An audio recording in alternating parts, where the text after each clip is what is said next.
हिंदू धर्म ग्रंथों से जुड़े प्रश्न आपने कई बार केबीसी जैसे कार्यक्रमों में या फिर कई बार यूट्यूबर्स द्वारा आम लोगों से पूछे जाते देखे होंगे। इसमें जो सवाल पूछे जाते हैं वो हम लोगों के हिसाब से तो बड़े आसान से होते हैं, लेकिन ज्यादातर मामलों में जिन युवाओं से यूट्यूबर्स या फिर टीवी एंकर प्रश्न कर रहे होते हैं वो उत्तर नहीं दे पा रहे होते। ऐसा होता क्यों है? इसका बहुत आसान सा उत्तर ये है कि एक आध पीढ़ी पहले तक दादा दादी वाले संयुक्त परिवारों में या फिर नाना नानी के पास बच्चे रामायण महाभारत की कहानियां इतनी बार सुन चुके होते थे कि अलग से पढ़ने की आवश्यकता नहीं होती थी। ये उत्तर कहानियों के माध्यम से अपने आप याद हो चुके होते थे। अब संयुक्त परिवारों में जो करीब करीब खत्म हो चुके हैं और फिर उनमें कहानियों की जगह भी टीवी और कार्टून ने ले ली है। इसलिए इस वीडियो में हमने एक ग्रंथ भगवत गीता को उठाया और उससे जुड़े कुछ सामान्य प्रश्नों के उत्तर देने की कोशिश की है। नमस्कार, मेरा नाम आनंद है और आज हम लोग भगवत गीता से जुड़े हुए सामान्य प्रश्नों को देख रहे हैं। कई बार सामान्य ज्ञान के नाम पर प्रतियोगिता परीक्षाओं में ऐसे प्रश्न आते हैं या फिर नेट, जेआरएफ और दूसरी जो शिक्षक भर्ती की परीक्षाएं होती है उसमें भी पूछे जाते हैं ये सवाल, और वहां से ये सवाल हमने उठा लिए हैं। तो सबसे पहला सवाल जो है वो ये है कि भगवत गीता को लिखा किसने? ये थोड़ा सा टेढ़ा सवाल हो जाता है क्योंकि भगवत गीता सुनाई तो श्री कृष्ण ने अर्जुन को थी, लेकिन महाभारत के रचनाकार वेदव्यास थे, तो भगवत गीता को लिखने वाला भी उन्हें ही माना जा सकता है। महाभारत में ये आता कहां पर है? जैसे आजकल की किताबों में यूनिट्स होते हैं, फिर चैप्टर होते हैं, वैसे ही महाभारत में 18 पर्व हैं और उसके अंदर अध्याय हैं।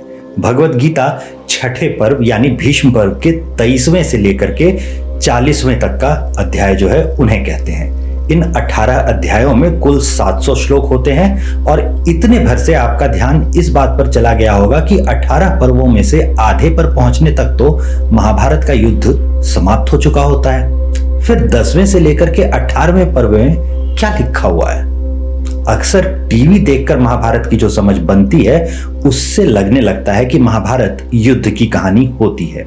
अगर ऐसा होता तो युद्ध महाभारत के अंत के पर्वों में कहीं पर 15वें पर्व में आता, लेकिन ऐसा तो हुआ नहीं है। महाभारत महाकाव्य है, यानी उसमें धर्म, अर्थ, काम और मोक्ष चारों पुरुषार्थों की बात है। ये इससे समझ में आ जाता है। नीति से जुड़े कई सिद्धांतों की शिक्षा महाभारत की कहानियों के माध्यम से दी गई है, इसलिए महाभारत केवल युद्ध की कहानी नहीं है।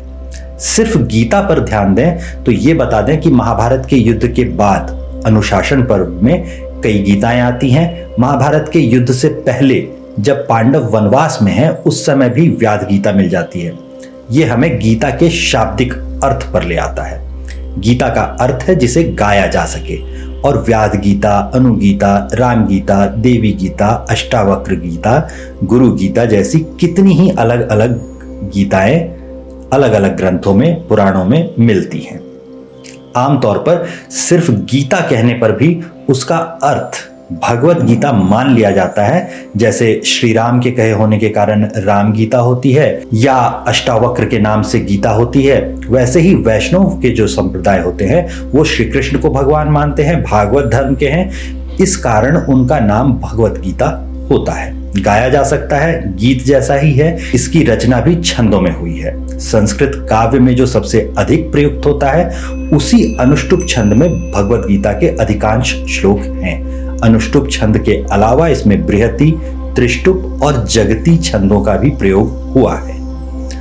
भगवत गीता के 700 श्लोकों की बात करें तो इसमें सबसे अधिक 574 श्लोक श्री कृष्ण ने कहे हैं। प्रश्न अर्जुन पूछ रहे हैं, इसलिए उनके हिस्से 84 श्लोक आते हैं। संजय धृतराष्ट्र को घटनाओं का विवरण दे रहे हैं, इसलिए उनके 41 श्लोक हैं, और प्रश्न पूछना धृतराष्ट्र शुरू करते हैं तो उनका एक ही श्लोक है। इन सब को जोड़ेंगे तो कुल 700 श्लोक हो जाते हैं।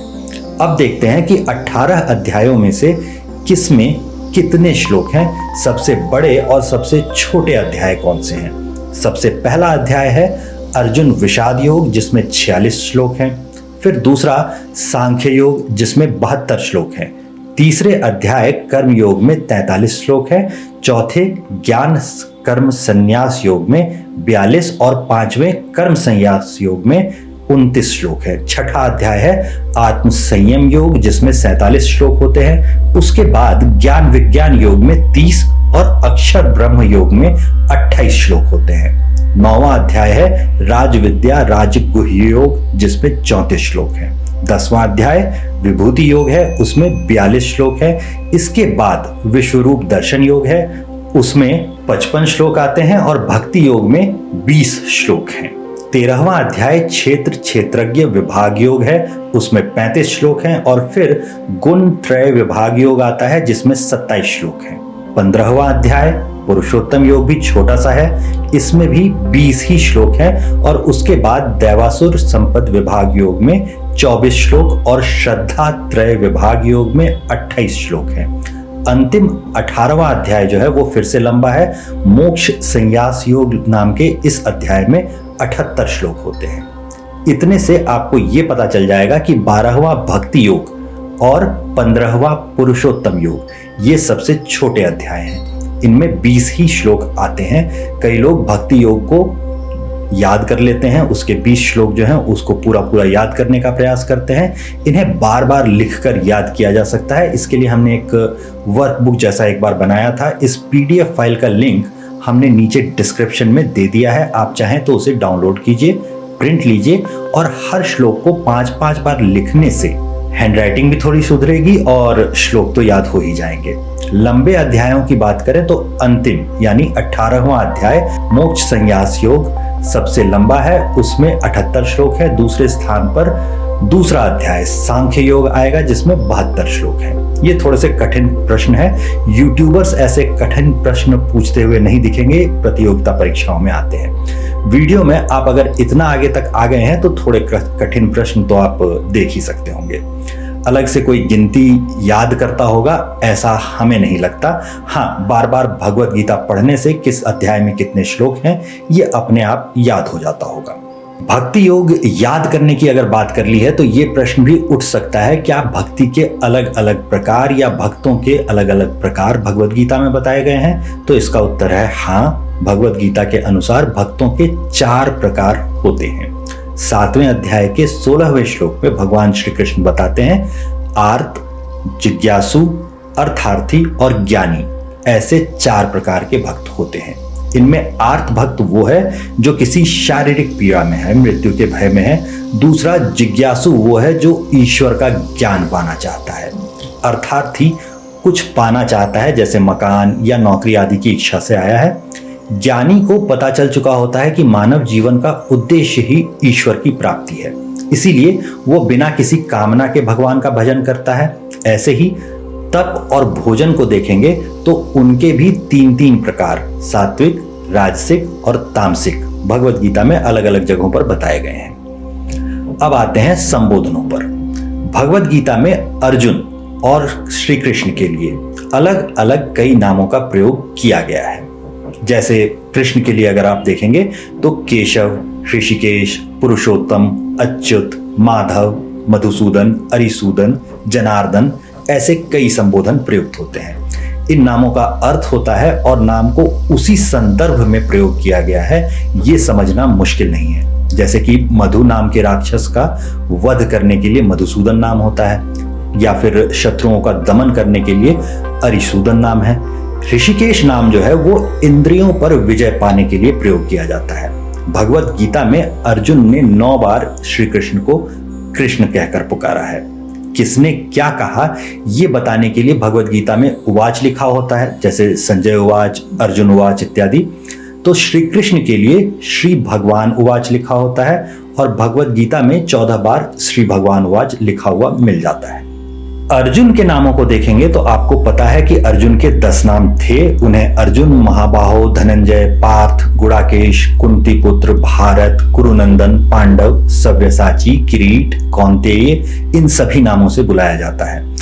इनमें से एक नाम सव्यसाची पर शायद आपका ध्यान चला गया होगा। अर्जुन दोनों हाथों से तीर चला सकते थे, यानी कि दाहिने हाथ में धनुष और बाएं हाथ में तीर पकड़े तो भी, और बाएं हाथ में धनुष और दाहिने हाथ में तीर पकड़ लें तो भी। जो भी बाएं हाथ से अस्त्र शस्त्र चलाता हो उसके सम्मुख द्वंद्व में जीतना बहुत मुश्किल काम हो जाता है।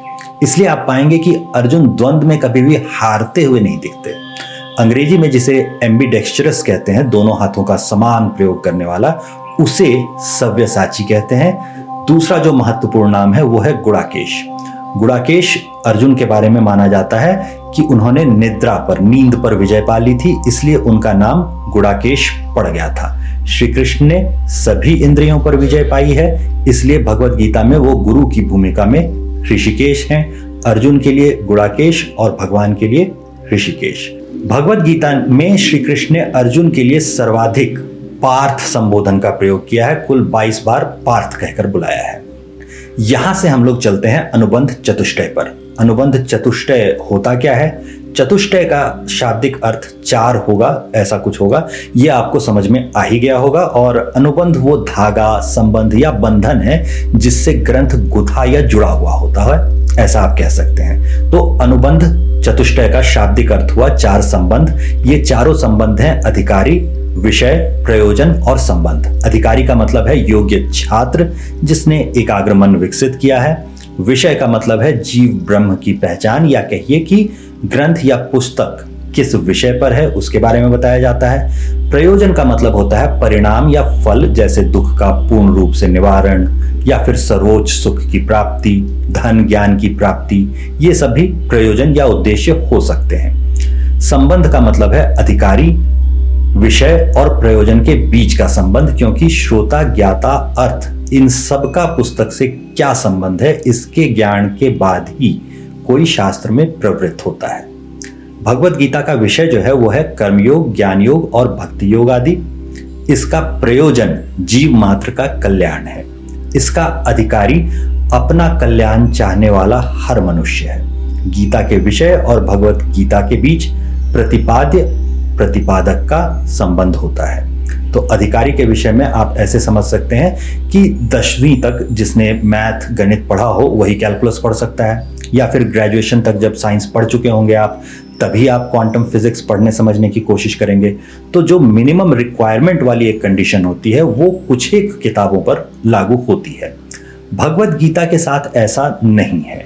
कोई न्यूनतम योग्यता नहीं है कि पहले आप ये किताबें पढ़ के आए उसके बाद आप इसे पढ़ सकते हैं। आप कोई भी हो, पुरुष, स्त्री, शिक्षित, अशिक्षित, मजदूर, पूंजीपति, कोई पूर्व निर्धारित योग्यता नहीं चाहिए, आप इसे पढ़ सकते हैं।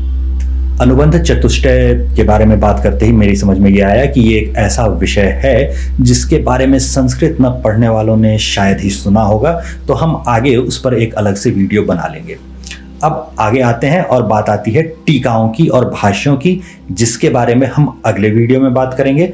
भगवत गीता पर और कौन कौन से प्रश्न आपको दिखे हैं, आपके सामने आए हैं या आपसे पूछे गए हैं, ये कमेंट्स में जरूर बताइएगा। डिस्क्रिप्शन में आपके काम के लिंक आपको मिल जाएंगे।